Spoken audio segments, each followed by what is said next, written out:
Құрметті ағайындар, жергілікті тұрғындар, ауыл тұрғындары және бүгінгі қоғамдық тыңдауға қатысушылар, бүгінгі қоғамдық тыңдауға қош келдіңіздер.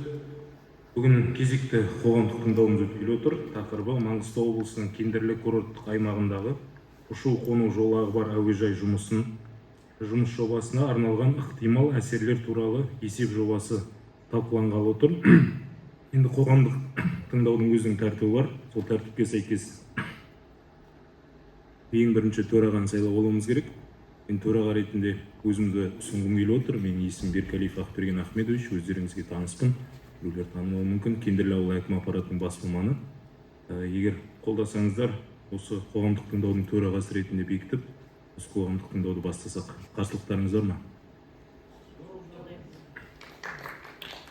Енді бізге қоғамдық тыңдауымызға Zoom платформасы арқылы өкілдер қатысып отыр. Бірінші Маңғыстау облысының табиғи ресурстар және табиғатты пайдалану реттеу басқармасының өкілі Базарбай Сабина және Маңғыстау облысының экология департаментінің өкілі Нөкер Оразбек. Осы кісілер қатысып отыр. Олай болса, енді қоғамдық тыңдаудың хаттамасы жүргізіледі, сұрақтар қойылады, баяндама оқылады. Сол хаттаманы жүргізуге хатшыны тағайындауымыз керек.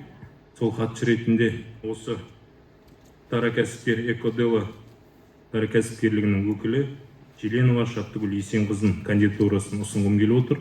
Қарсылықтарыңыз болса? Енді қарсылықтарыңыз жоқ болса, онда осы қоғамдық тыңдауды ашық деп жариялаймыз. Енді қоғамдық тыңдаудың өзінің тәртібі болады. Сол тәртібіне тоқталып өтсек. Енді бірінші баяндама жасалады қазір 10-15 минут. Одан кейін осы баяндамаға қатысты осы келіп отқан тұрғындардың сұрақтары болса, оларға 3-5 минут сұрақ қоюға, түсінік алуға уақыт беріледі. Содан кейін осы қоғамдық тыңдаудың нәтижесін жариялайтын боламыз. Осы регламентпен келісетін болсаңыздар, онда қоғамдық тыңдауды бастайық. Басқа ұсыныстарыңыз жоқ болса, бүгінгі күннің күн тәртібіне көшсек, баяндамашы Желенова Шаттыгүл Есенқызына сөз беріледі. Баяндама оқуға. Сәлеметсіздер ме, құрметті қоғамдық тыңдауға қатысушылар. Сіздердің назарларыңызға Маңғыстау облысындағы Кендірлі курорттық аймағында орналасқан ұшу-қону жолағы бар әуежай жұмыс жобасына ықтимал әсер туралы есеп тақырыбында баяндама ұсынылады. Жалпы жұмыс жобасы туралы ақпарат. Жобалық материалдардың тапсырыс берушісі Қазаэронавигация шаруашылық жүргізу құқығындағы республикалық мемлекеттік кәсіпорын болып табылады. Бас жобалаушы Экодело жеке кәсіпкер. Жобаланатын нысан Маңғыстау облысы Қарақия ауданында орналасқан. Әуежай құрылысына бөлінген алаңның жалпы ауданы 559 гектар жерді құрайды. Жер телімі екі бөліктен тұрады. Ол біреуі 223,6 гектар жер, екіншісі 375,4 гектар жерді құрайтын екі алаңнан тұрады. Жер учаскесінде тұрақты жер пайдалану құқығы берілген. Жобаланатын нысан ең жақын жер үсті су объектісі Каспий теңізі, арақашықтығы 14 шақырымнан астам. Жоба аумағы Каспий теңізінің су қорғау аймағы мен су қорғау белдеуінен тыс орналасқан. Жоспарланатын отырған қызмет нысаны туралы ақпарат. Нысанның мақсаты әуе көлігі мен жолаушылардың келуі мен кетуі үшін қолайлы, қауіпсіз және қолжетімді жағдайлар жасау арқылы өңірдің туристік тартымдылығын арттыру болып табылады. Маңғыстау облысындағы Кендірлі курорттық аймағында ұшу-қону жолағы бар әуежай, ұшу-қону жолағының ұзындығы 2200 метрді құрайды, ені 35 метр. Әуежай құрылысының басталу мерзімі 2026 жылға жоспарланған, құрылыстың ұзақтығы 25 айды құрайды. Жалпы экологиялық кодекске сәйкес аталған нысан екінші санаттағы объект ретінде жіктеледі. Сонымен қатар, адамның тіршілік ету ортасы мен денсаулығына әсер ететін объектілердің санитарлық қорғану аймағына қойылатын санитарлық эпидемиологиялық талаптарға сәйкес, санитарлық қағидаларға сәйкес жүзеге асырылады. Сонымен қатар, осы қағидаға сәйкес санитарлық қорғану аймағы 300 метрді құрайды және де нысан екінші қауіптілік сыныбына жатқызылады.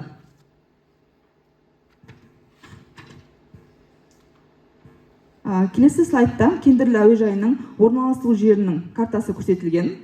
Әуежай негізі Жаңаөзен Кендірлі Жаңаөзен қаласынан 66 шақырым жерде, километр жерде орналасқан.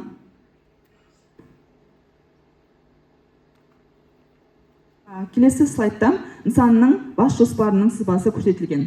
Көріп отырғанымыздай ұшу жолағы және де административтік зданиенің көлемі көрсетілген.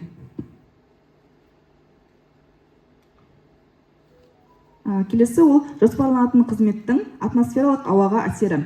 Атмосфералық ауаны ластауыш заттардың сандық және сапалық құрамы есептеу әдісімен анықталды. Бастапқы деректер ретінде материалдардың шығыны, жабдықтың жұмыс режимдері мен оның максималды жүктемесі пайдаланылды.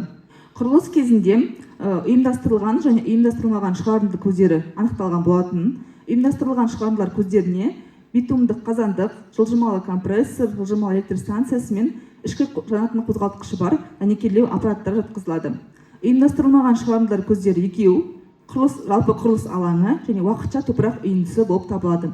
Құрылыс алаңына біз экскаватордың жұмысы, бульдозердің жұмысы, дәнекерлеу жұмыстары, сонымен қатар бояу жұмыстары барлығын жатқызамыз.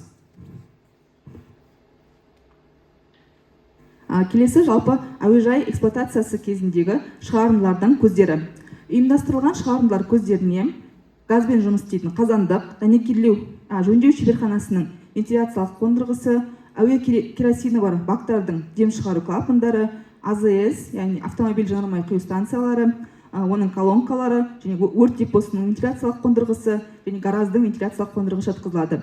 Әуежай құрамының жылыту үшін жобада газбен жұмыс істейтін су жылытатын қазандық қарастырылған. Сонымен қатар әуежай алаңында жанармай материалдары қоймасы орналасқан. Онда әрқайсысы 75 метр куб болатын 3 резервуарда әуе керосині сақталады. Келесі орындалатын жұмыстар кезіндегі қалдықтардың көлемі. Әуежай құрылысы кезінде құрылыс монтаждау жұмыстарының барысында 6 түрдегі қалдықтар түзіледі. Оның ішінде металл қалдықтары, темір мен болат, құрылыс қоспаларының аралас қалдықтары, лак бояу материалдарынан шыққан қалдықтар, дәнекерлеу қалдықтары, маталар және аралас коммуналдық қалдықтар түзілетін болады. Қалдықтардың классификаторына сәйкес қалдықтардың 4 түрі қауіпсіз, 2 түрі қауіпті болып жіктелінеді. Жалпы қалдықтардың құрылыс кезіндегі көлемі 1798 тонна кезеңді құрайды. Қалдықтар уақытша сақтау арнайы бөлінген жерлерде, жабдықталған контейнерлерде немесе арнайы бөлмелерде жүзеге асырылады. Барлық қалдықтар арнайы мекемелерге тапсырылатын болады.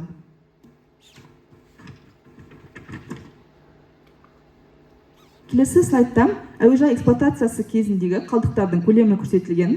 Бұл жерде пайдалану кезінде 14 түрлі қалдықтар түзіледі. Оның ішінде тоқталатын болсақ, сынап құрамды шамдар 150 тонна көлемінде, майлар 2 тонна, бояу мен лак құятын ыдыстар 2 тонна, резервуарларды тазалаудан шыққан мұнай шламы 1,5 тонна, май сүзгілері 60 тонна, мұнай шламы 2 тонна, майланған маталар мен сүзгілер 1 тонна көлемінде, аралас коммуналдық қалдықтар 3000 тонна, электрондық қоқыстар 10 тонна, қолданылған шиналар 2 тонна, металл қалдықтары 10 тонна, дәнекерлеу электродтары 2 тонна, құрылыс қалдықтары 5 тонна және медициналық қалдықтар 1 тонна көлемінде есептелінген болатын. Қалдықтардың классификаторына сәйкес қалдықтардың 7 түрі қауіпсіз, 7 түрі қауіпті болып табылады. Жаңа айтып өткеніміздей барлық қалдықтар арнайы орындарда, контейнерлерде сақталып, шығарылып отыратын болады. Келесі, жоспарланған жұмыс кезінде жануарлар мен өсімдіктер әлеміне әсерді бағалау. Зерттеліп отырған нысанның аумағы мемлекеттік орман қорығының жерлерінен және ерекше қорғалатын табиғи аумақтардан тыс орналасқан.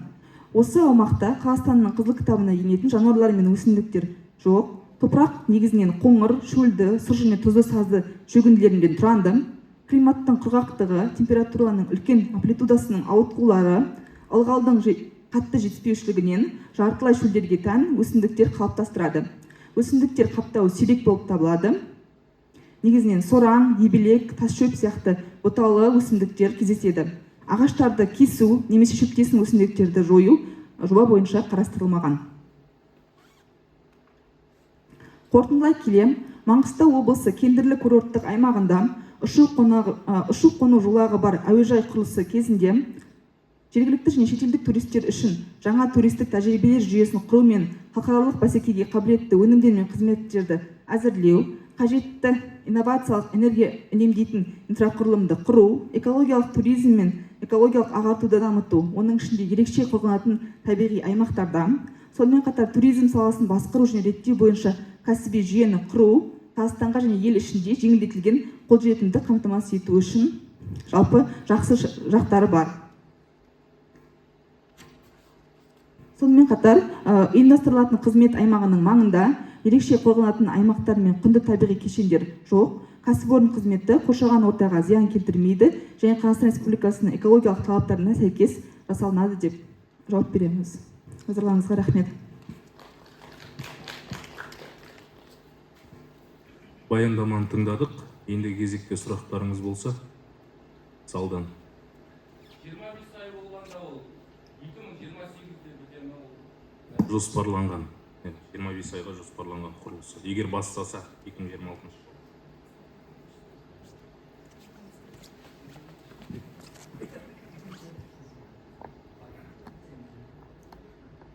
Құрметті төреға Ақберген, сізге сұрақ.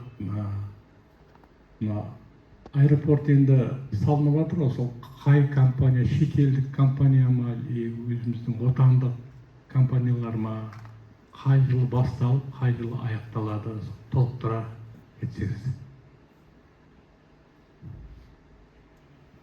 Саламатсыздар ма? Мен осы тапсырушы мекемесі республикалық мемлекеттік кәсіпорын Қазаэронавигацияның представителі Мейіргүл Жолдыбайқызы. Бүгінгі таңда мына қойып отқан сұрақтарыңызға байланысты біздерде 25-те басталып кетті аэропорт салу. Енді осы 26-ның соңғы айларында бітуге президент тапсырысы бойынша соған келіп отырмыз. Бұйырса енді 26 декабрінде желтоқсанда бітіруге деген планымыз бар. Тағы сұрақтарыңыз болса қойып отырыңыздар. Ал енді бұны салып атқан өзіміздің Қазақстан Медигр компаниясы Водострой деген осы Астана жергілікті, қазір біздің осы Жаңаөзеннен жергілікті жұмысшылар жұмыс жасап жатыр, бәрі сол ойластырып қамтамасыз етіп отыр. Басқа сұрақтар болса. Енді өздеріңіз білесіздер, мына Қазақстан Республикасының президентінің тапсырмасына сәйкес осы Кендірлі Маңғыстау облысының туристік әлеуетін арттыру бойынша және оның ішінде Кендірлі курорттық аймағының әлеуетін арттыру бойынша осы ең бірінші жоба ретінде Кендірлі курорттық аумағына әуежай салуды бастаған болатын. Қазіргі таңда көптеген жұмыстар аяқталып қалды. Жаңа өкіл айтып кеткендей, осы жылдың аяғына дейін бітіретін болады. Содан кейін осы Кендірлі аумағына туристер көптеп келіп, сондай жоспарланған. Көптеп келді, сосын Жаңаөзен қаласы, оған іргелес ауылдар, сол аэропорт арқылы ұшып қонуға, басқа елдерге ұшуға, басқа қалаларға ұшу жоспарланған. Басқа да сұрақтарыңыз болса. Жол мәселесі қалай болады? Аэропорттан бері қарай қайтатын, баратын.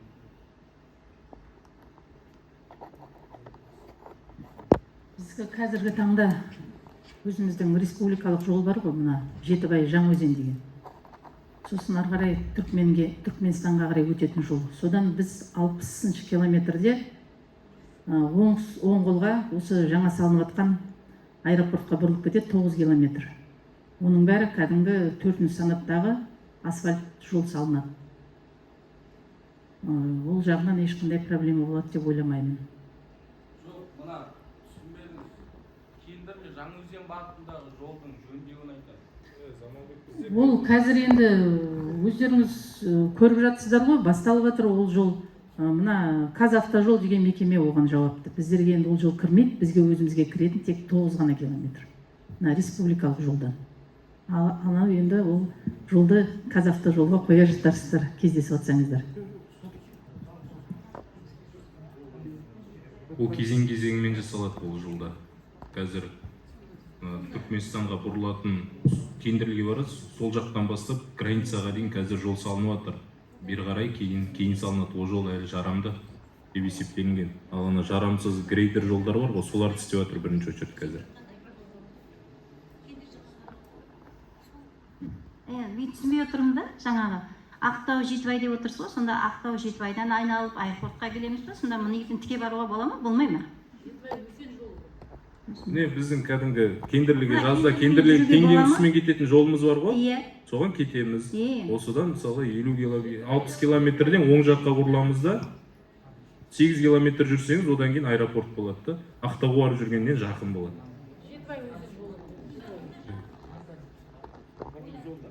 Иә, бұрынғы жолмен.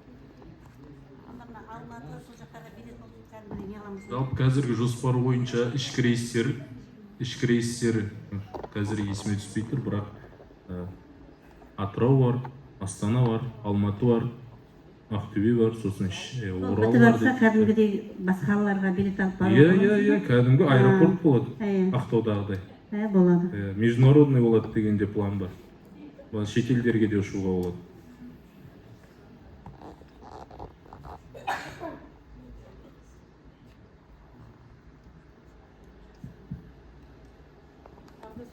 Сұрақтарыңыз болса, басқа да тағы да түсінбей жүрген аэропортқа қатысты.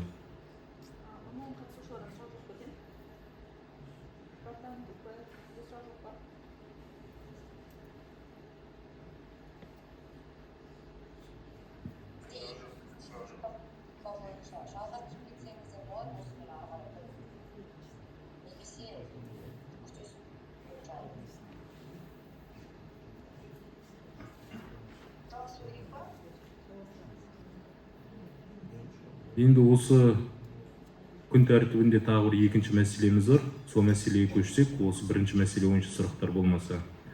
Енді екінші мәселе Маңғыстау облысының кендірлі курорттық аймағындағы ұшу-қону жолағы бар әуежай жобасының әсер етуге экологиялық рұқсат алуға арналған өтінім материалдары туралы талқылайтын боламыз.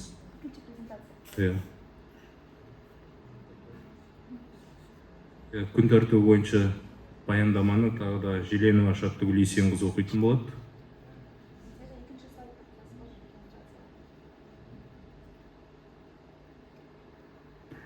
Бізде жаңа түсіндіріп кетейін. Бізде негізі 3-те 1 жиналыс, сосын 4-те 1 жиналыс болатын еді. Бірінші жиналыс ол ықтимал әсер ету жобасы, яғни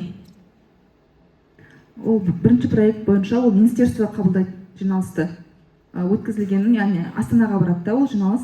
Ал екінші жиналыс ол жергілікті орган, яғни департамент экологияға немесе управление природных ресурсов деген облыстық акиматта отыратын жергілікті органдар тексереді. Сол үшін біз осы тақырыпты 2 жоба қылып талқылаймыз, 2 жиналысқа өткізу керек болады.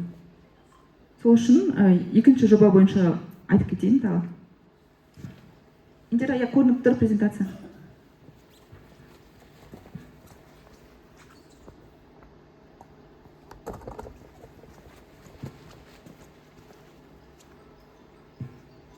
Сәлеметсіздер ме тағы да? Сіздер назарларыңызға Маңғыстау облысы кендірлі курорттық аймағында ұшу-қону жолағы бар әуежай жобасына арналған қоршаған ортаны қорғау бөлімі, сонымен қатар рұқсат етілген шығарындар нормативтерінің жобасы, қалдықтарды басқару бағдарламасы, өндірістік экологиялық бақылау бағдарламасы және табиғатты қорғау бойынша іс-шаралар жоспары тақырыбында баяндама ұсынылады.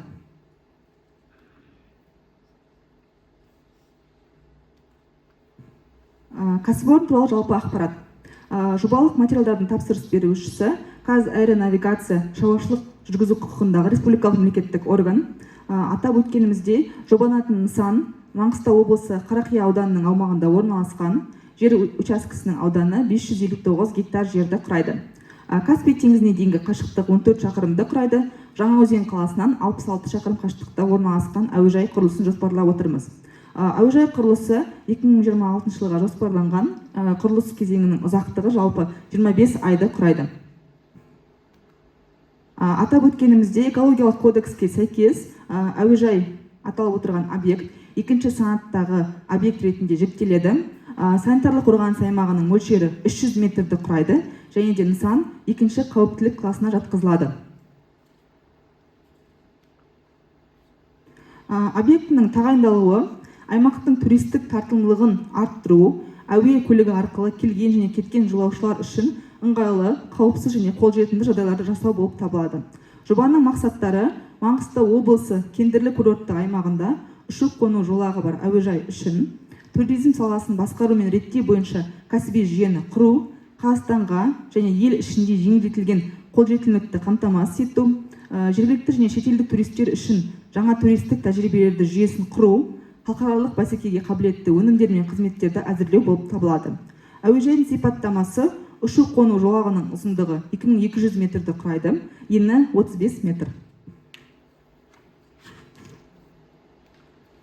Слайдта Кендірлі әуежайының орналасқан орны көрсетілген қызылмен. Және келесі слайдта нысанның генералдық жоспарының сипаттамасы көрсетілген. Жалпы әуежайдың қалай орналасу сызбасы. Келесі ол қоршаған ортаны қорғау бөлімі және рұқсат етілген шығарынды нормативтерінің жобасы бойынша атмосфераға шығарындардың нормативтері. Атмосфералық ауаны ластаушы заттардың сандық және сапалық құрамы есептеу әдісімен анықталынған болатын. Құрылыс кезінде ұйымдастырылған көздерге битумды қазандық, жылжымалы компрессор, электр станция және дәнекерлеу аппараттары жатқызылады. Ұйымдастырылмаған көздерге құрылыс алаңы, оның ішінде экскаватордың жұмысы, қиыршық тас топырақтарды түсіру, бульдозерлермен төсеу, дәнекерлеу жұмыстары, сонымен қатар бояу жұмыстары, гидроизоляция жұмыстары, құрылыс жұмыстары жатқызылады. Және екінші ұйымдастырылмаған шығарынды көзі ол уақытша топырақ үйіндісі болып табылады. Келесі ол эксплуатация кезіндегі шығарындылар заттарының көздері. Оның ішінде газбен жұмыс істейтін қазандық жатқызылады, жөндеу шеберханасының вентиляциялық қондырғысы, әуе керосині бар бактардың клапандары, автомобиль жанармай құю станциясының резервуарлары мен колонкалары, өрт депосының вентиляциялық қондырғысы және гараждың вентиляциялық қондырғысы жатқызылады. Әуежай құрамын жылыту үшін, ғимаратын жылыту үшін газбен жұмыс істейтін су жылытатын қазандық қарастырылған. Сонымен қатар жанармай сақтау үшін 75 метр куб болатын 3 резервуарда әуе керосині сақталатын болады. Келесі ол қалдықтарды басқару бағдарламасы бойынша мәліметтер. Жалпы әуежай құрылысы кезінде 6 қалдықтың түрі түзіледі. Оның ішінде темір мен болат құрылыс қалдықтары, лак бояу материалдарының қалдықтары, дәнекерлеу қалдықтары, сүзгілер мен маталар және аралас коммуналдық қалдықтар болып табылады. Қалдықтар классификаторына сәйкес қалдықтардың 4 түрі қауіпсіз, 2 түрі қауіпті болып табылады. Жалпы құрылыс жұмыстары кезіндегі қалдықтардың лимиті 1798 тонна периодты құрайды. Қалдықтарды уақытша сақтау арнайы бөлінген жерлерде, контейнерлерде, арнайы бөлмелерде жүзеге асырылады. Бұл қоршаған ортаның компоненттерінің ластануын болдырмайды.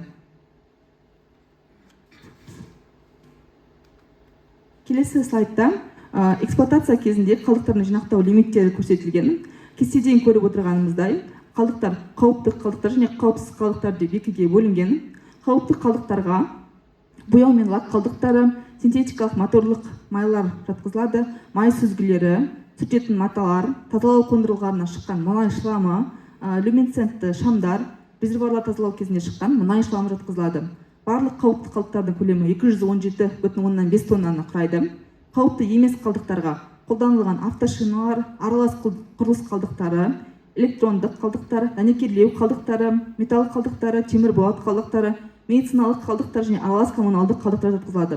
Қауіпті емес қалдықтардың жалпы көлемі 3030 тоннаны құрайды. Эксплуатация кезінде қалдықтардың жалпы көлемінің лимиті 3247,5 тонна жылына құрайтын болады. Барлық қалдықтар арнайы орындарда, ыдыстарда жинақталып, шарт бойынша келісіммен шығарылып отыратын болады. Келесі ол өндірісті экологиялық бақылау бағдарламасы бойынша мәліметтер. Атмосфераны қорғау саласындағы заңнамалық талаптарды орындау үшін, соның ішінде кәсіпорын объектілерін пайдалану кезінде шектеп көрсетілген шығарындылар нормативтерін сақтау мақсатында атмосфераға ластаушы заттарды бақылау жүйесі қарастырылатын болады. Атмосфералық бассейннің жағдайын бақылау келесі мүмкіндіктерді қамтамасыз етуі тиіс. Шығарындылар бойынша жүйелі мәліметтер жинақтау, кәсіпорынның есеп формасы бойынша бастапқы мәліметтерді жинақтау, белгіленген шығарындылар нормативтерінің сақталуын бағалау және нормадан асып кету себептерін талдау үшін ақпаратты жинақтау болып табылады. Өндірістік атмосфералық мониторинг екі негізгі бағытты қамтиды. Оның ішінде атмосфералық ластаушы заттардың шығарындылар көздерін бақылау, сонымен қатар нормативтердің сақталу мақсатында атмосфералық ауаның жағдайын бағалау болып табылады. Өндірістік экологиялық бақылау бағдарламасы негізінде ауа ортасына, оның ішінде әуежай аумағында атмосфералық ауаны бақылау тікелей құралдық өлшемдер арқылы жүзеге асырылады. Яғни аккредиттелген лабораториялар келіп сынамалар алатын болады. Сынамалардың әуежайдың санитарлық қорғаныс аймағы шекарасында 4 нүктеден 90 сайын алынатын болады. Келесі су ортасына мониторинг, аэродром беттерінен шыққан тазалауды қажет ететін жер үсті сулары, ағынды сулар тазалау блогы арқылы тазалау құрылғыларына бағытталады. Олардан да сынама алынатын болады. Келесі топырақ жамылғысына мониторинг, әуежайдың санитарлық қорғаныс аймағы шекарасында топырақтың жағдайын бақылау жыл сайын жыл мезгілінде 3-ші тоқсанда 4 бақылау нүктесі бойынша жүргізілетін болады. Яғни топырақтардан сынама алынуы жүргізілетін болады. Келесі слайдта табиғатты қорғау бойынша іс-шаралар жоспары көрсетілген.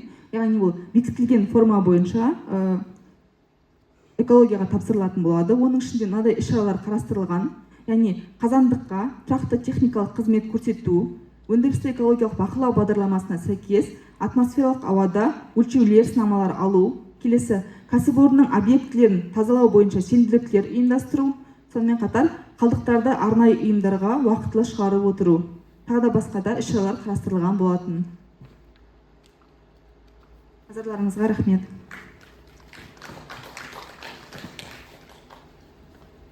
Құрметті тұрғындар, өздеріңіз тыңдадыңыздар.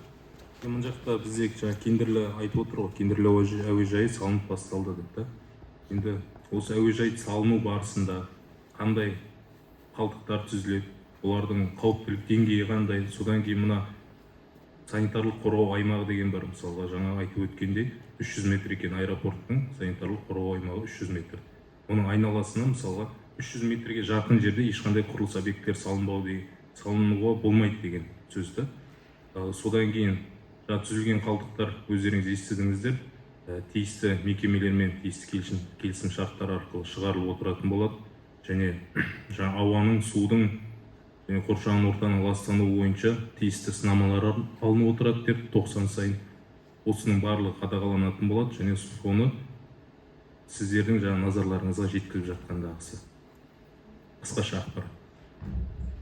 Енді осы бойынша айтып өткен презентация бойынша сұрақтарыңыз болса, осы ауаны ластау немесе қоршаған ортаны қорғау, түсінбеген жерлеріңіз болса, осы аэропорт құрылысына қатысты. Мына жақта екі жерге бөлінген деп айтты, аэропорт екіге бөлінген депті. Жалпы ауданы 599 гектарда, сол екіге бөлінген 600 гектарға жақын екен. Біреу себебі екеуі де Қарақия ауданының территориясы, бірақ бір жартысы Қарақия ауданы Құрық селосы, Құрық ауылы бар ғой, соның территориясына жатқандықтан екіге бөлінген. Екеуі бірігіп осы аэропорт құрылысы үшін жер бөліп берген. Басқа да түсінбеген сұрақтарыңыз болса, осы жерде жобалаушы бар, сосын Қазаэронавигацияның өкілі бар, сұрақтарыңызға жауап беретін боламыз.